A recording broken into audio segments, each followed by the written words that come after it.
오늘 우리가 12장에 이제 들어왔습니다. 이제 다음 13장이면 이제 끝이 나게 됩니다. 12장 앞에 보면은 우리 성경에 이렇게 그 소제목들이 나와 있는데 거기 보면 제사장과 레위 사람들 또 제사장의 족장들 그런 명단들이 쭉 1절부터 이렇게 26절까지 나와 있는 것을 알 수 있습니다.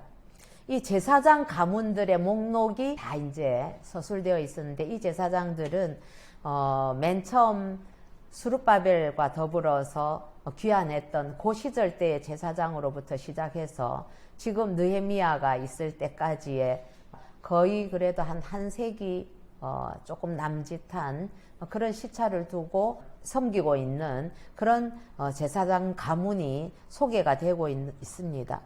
그걸 보면은 오래전에 제사장 직분을 했던 그 가문의 자손들이 세대를 초월해서 지금도 그 자손들에게 그 직임이 그대로 이어지고 있는 것을 알 수가 있습니다.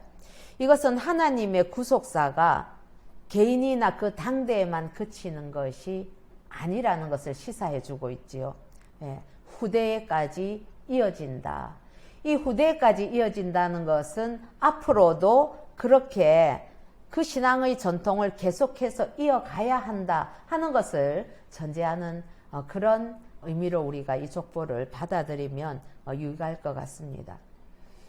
세월이 많이 변했습니다. 이들이 포로로 잡혀갈 때 포로로 가서 또 수십 년 또 다시 돌아오고 돌아와서도 성전을 건축하기 시작해서 이제 성벽을 다 완성할 때까지 꽤 많은 시간들이 흘렀고 그리고 그 당시 상황들도 다 달라졌고 뿐만 아니라 이 제사장의 이름들이 처음 나오는 이런 부분 이 시대에는 포로에서 돌아왔을 그때에 회파된 그 예루살렘 성으로 돌아왔으니까 얼마나 힘들고 어려운 상황이었겠습니까? 가장 최악의 그러한 상황이었음에도 불구하고 제사장들 이름들을 거론하는 것은 이 이스라엘 백성들이 하나님을 섬기는 것을 중단하지 않았다 하는 것을 알 수가 있지요. 그래서 하나님께서도 세대를 초월해서 이스라엘 민족들을 인도하신 것처럼 마땅히 하나님의 백성들은 세대를 이어서 가면서 하나님을 섬기는 것이 마땅한 도리이다. 그렇게 우리가 상고할 수 있겠습니다. 사랑하는 성도 여러분, 사실은 한 세대만 보아서는 하나님께서 어떤 일들을 하셨는가, 어떤 역사를 펼치셨나 이런 것들을 사실 다 파악하기가 어렵죠. 훨씬 긴 세월들을 보아야만 그 당시에는 이해되지 않았지만 하나님의 그 섭리와 그 경륜들을 파악할 수가 있습니다. 우리나라는 들어온 지가 지금 50년도 채 되지 않은 상황이지만 저희 가정 같은 경우에도 보면은 우리 시할아버님께서 처음 예수를 믿으시고 그리고 나서 지금 저희들에게 오기까지 그 과정들 그 과정에서 보면 우리 집안만 가지고 있는 특별한 하나님의 어떤 개입과 역사하심이 있거든요. 그런 것들을 그 당시에는 다 몰랐겠지요. 그러나 지나와서 보니까 100년, 100몇십 년 세월을 이렇게 뒤돌아보니까 하나님께서 그때에 이러이러한 은혜를 베푸셨구나 하는 것을 확실하게 알 수 있는 것이지요. 그렇기 때문에 성도는 자기에게 주어진 이 생애, 일생 이것만 중요한 것이 아닙니다. 이것만 소중한 것이 아니라 내 다음 세대에 이어질 그 믿음의 유산들, 이 계보들이 어떻게 이어질 것인가 하는 것에 대해서 우리가 늘 깊이 마음을 두고 그 일을 위해서 기도하고 부단히 애써야만 할 것입니다. 우리 한국교회도 여러 세대를 지나면서 우리가 좋은 환경을 누리고 있지요. 물론 환경이 좋아지니까 믿음은 이전에 우리 믿음의 선대들보다는 참 말할 수 없이 연약해졌다고 할 수 있겠지만은 어쨌든 우리 믿음의 선조들의 헌신의 열매를 우리가 누리고 있는 것이거든요. 그렇기 때문에 그리스도인이라면 자기 안위를 추구하는 대신에 항상 하나님을 높이고 그리고 다음 세대에 우리 신앙의 유산을 풍성하게 물려줄 수 있도록 최선을 다해야 하겠습니다. 저는 이 말씀을 준비하면서 이런 질문을 하게 됐습니다.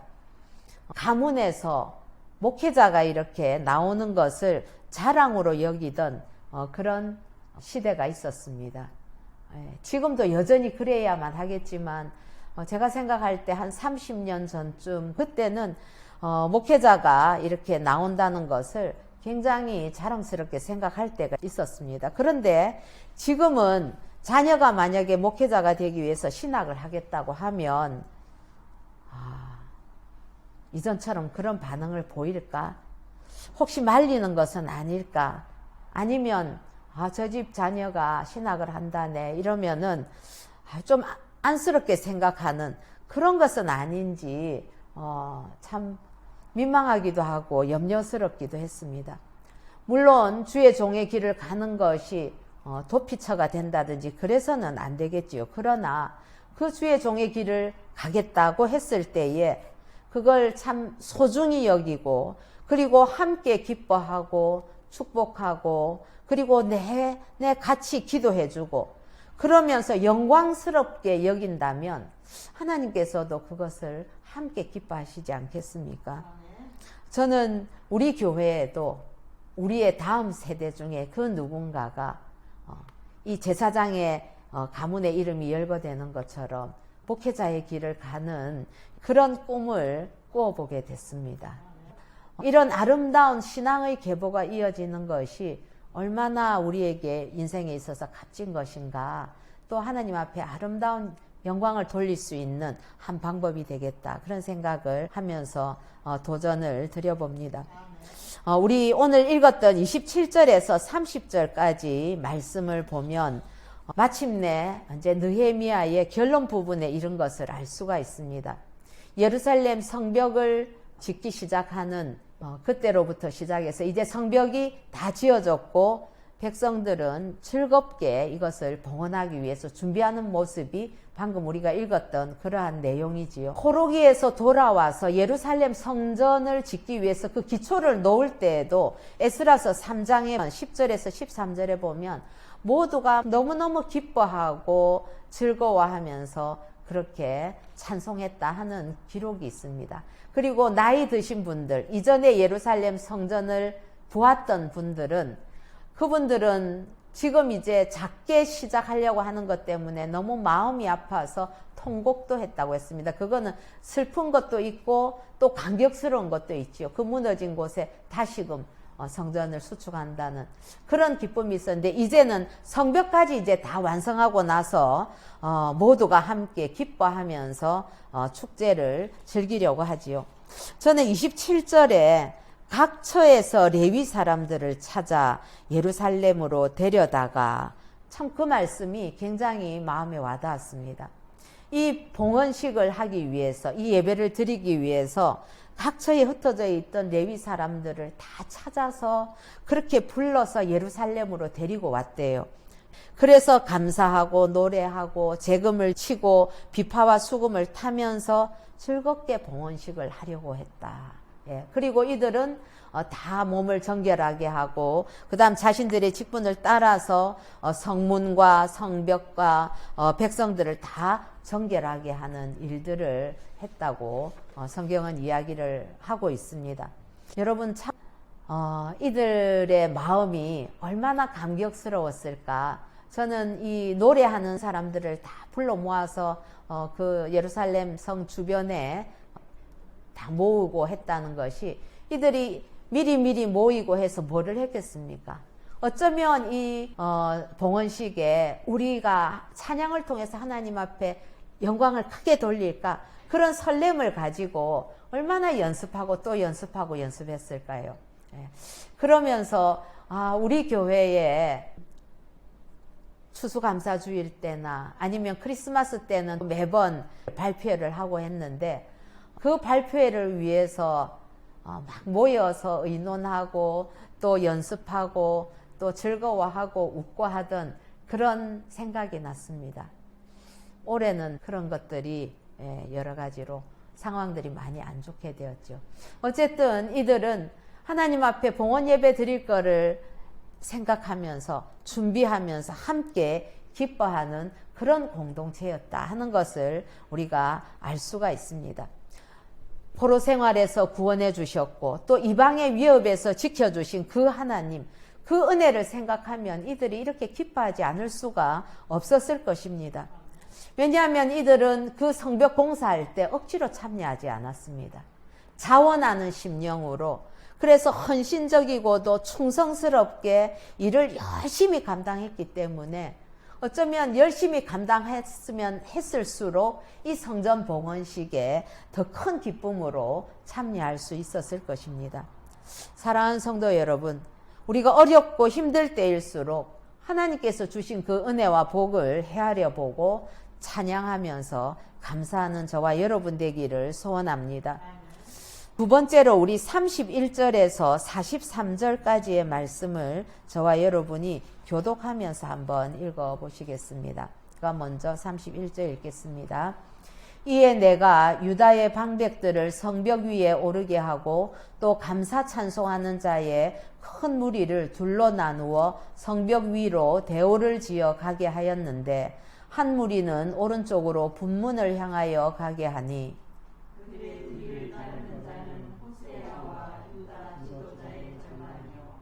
또 아사랴와 에스라와 무술람과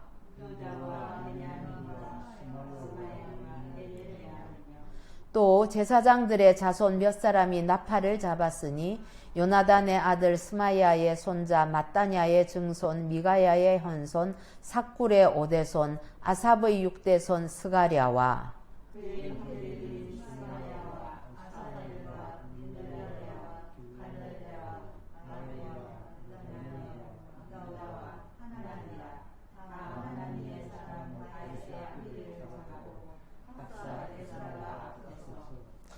샘문으로 전진하여 성벽으로 올라가는 곳에 이르러 다윗성의 층계로 올라가서 다윗의 궁 윗길에서 동쪽으로 향하여 수문에 이르렀고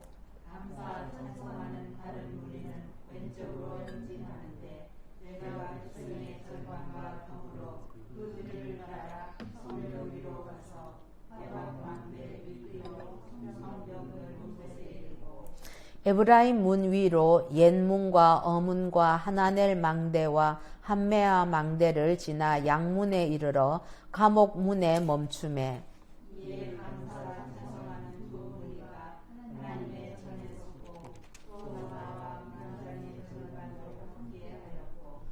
제사장 엘리야김과 마세야와 미냐민과 미가야와 엘요에네와 스가랴와 하나냐는 다 나팔을 잡았고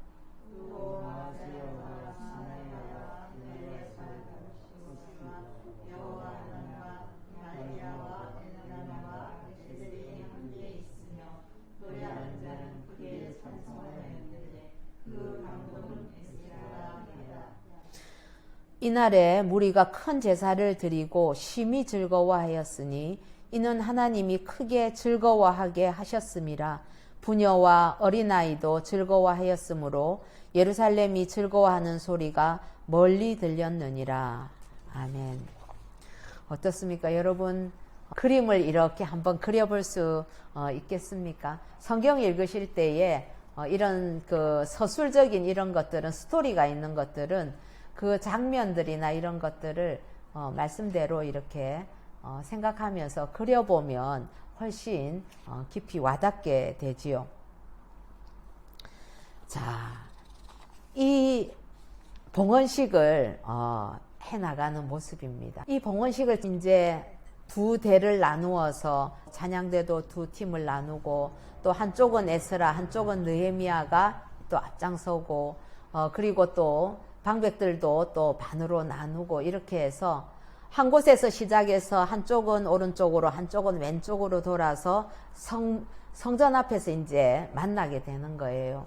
그 시작한 자리가 느헤미야가 처음 이 예루살렘에 와서 성벽이 다 회파되었다는 그 안타까운 소식을 듣고 예루살렘에 와서 밤중에 조용히 자맹을 하는 그런 이야기가 우리 초반부에 있었지 않습니까? 그 자리에서부터 시작을 한 겁니다. 그때는 다 허물어진 곳이었는데 지금은 다 성벽이 잘 수축이 되어서 그 길을 따라서 하나님께 찬양하면서 가는 거죠. 성벽의 두께가 한 3m 정도 됐다고 합니다. 성벽 자체가 어떤 폭을 가지고 있죠. 거기를 이렇게 하나님을 찬양하면서 성가대가 앞에서 찬양하고 또 나팔을 쫙 불고 악기들을 막 키면서 가고 하는 그 모습, 그 주변에 있는 사람들이 다 듣고 보게 되겠죠. 그리고 누가 보든 아니 보든 이렇게 하나님의 은혜를 찬양하는 거죠. 하나님께서 우리를 그 포로에서부터 구원해 주셨고, 그리고 이 성벽을 축조하는데도 얼마나 많은 주변 족속들의 해방이 있었는데도 그것들을 다 지켜주시고 마침내 우리가 하나님 앞에 이렇게 제대로 된 예배를 드릴 수 있게 되었다 하는 그 기쁨을 가지고 해 나가는 그 대열을 생각할 때에 굉장히 가슴이 벅찹니다. 이들이 참 여유로운 상황 가운데서 성벽을 건축하고 봉헌한 것이 아니었습니다.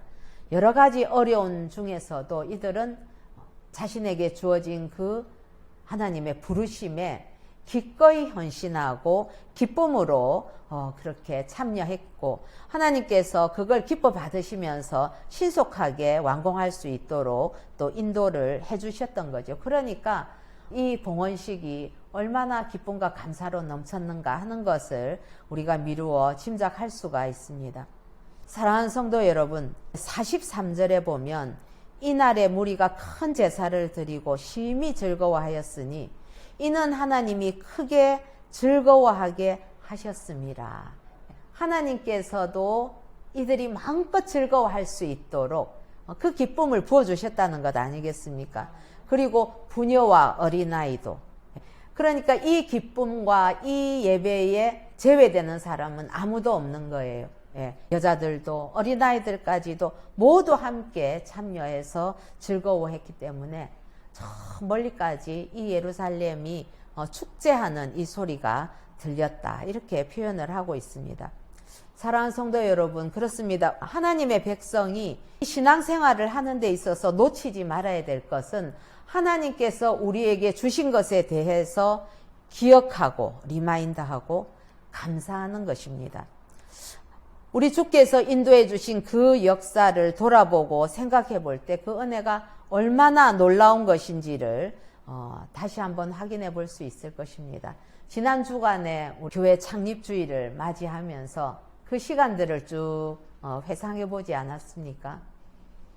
지나간 시간을 돌아보면 정말 하나님께서 우리 새생명교회에 부어주신, 우리 공동으로 함께 겪었던 그러한 체험들, 그 은혜들 기억할 수 있는 것이 너무너무 많이 있습니다. 하나님의 은혜를 자꾸 반추하고 기억해 보는 것이 신앙생활이라고 했는데, 우리가 하나님 앞에 나올 때마다, 예배를 드릴 때마다 그냥 몸만 와서 건성건성 예배에 참석하는 것이 아니라 짧은 시간이라도, 그리고 주님 앞에 나올 때는 아주 이렇게 그 사모하는 마음으로, 뭔가 좀 애달픈 마음으로 달려가는 그런 마음으로 오셔서 하나님 앞에 간절한 마음으로, 그리고 진실한 마음으로 엎드려서 한 주간을 돌아보고 또 내 인생을 돌아보시면서 하나님의 은혜를 기억해 보시기 바랍니다.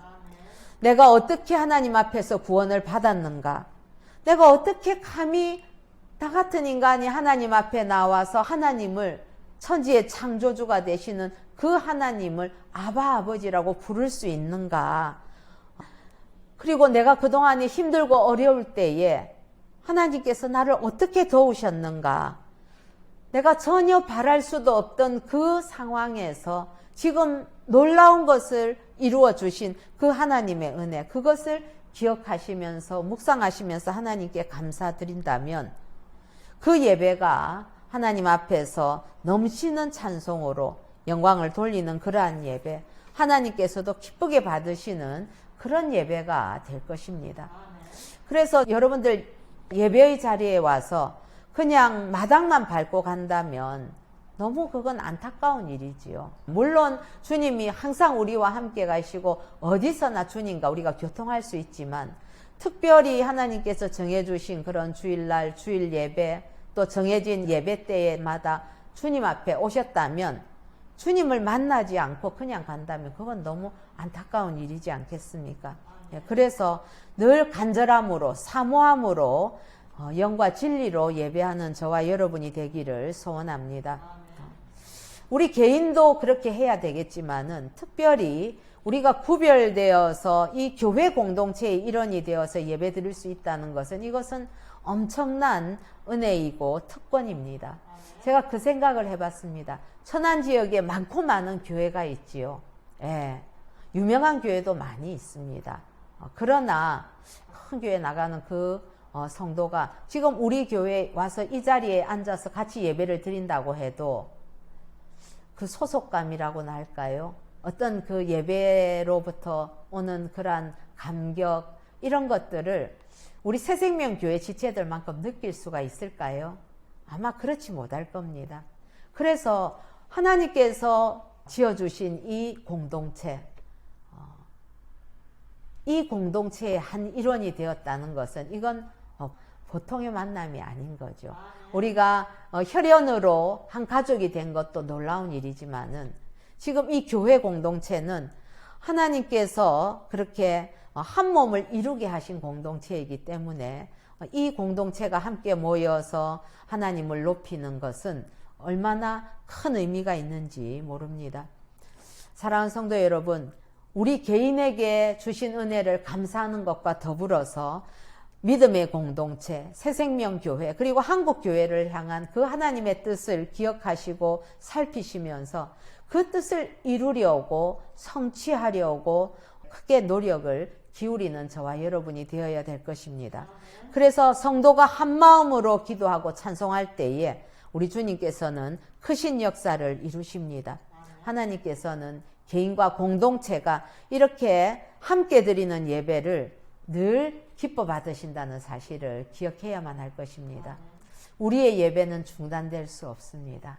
우리 개인적으로도 주님과 친밀해야 되겠지만 공동체가 함께 이렇게 주님 앞에 세워져서 예배드리는 일은 중단되어서는 안 될 것입니다. 자, 우리 이제 마지막 부분 44절에서 47절 같이 한번 읽어보시겠습니다. 그날에 사람을 세워 곡간을 맡기고 제사장들과 레위 사람들에게 돌릴 것, 곧 율법에 정한 대로 거제물과 처음 익은 것과 11조를 모든 성읍 밭에서 거두어 이 곡간에 쌓게 하였노니 이는 유다 사람이 섬기는 제사장들과 레위 사람들로 말미암아 즐거워하기 때문이라.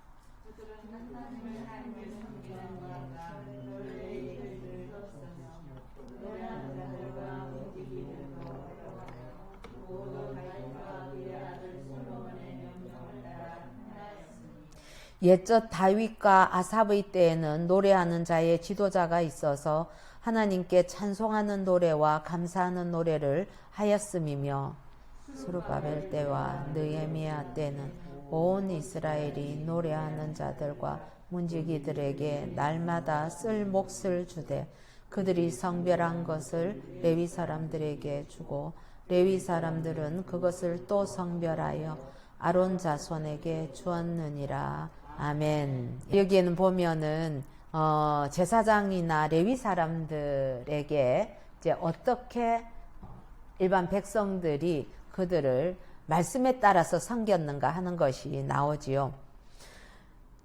제사장이나 레위인의 임무는 이미 오래전부터 정해져 있었습니다. 율법에 그렇게 나타나 있었습니다. 하나님을 섬기고 여기도 나오지만 정결 예식을 치르고 또 문지기로 일하거나 혹은 노래 부르는 그런 일들을 담당하기도 했지요.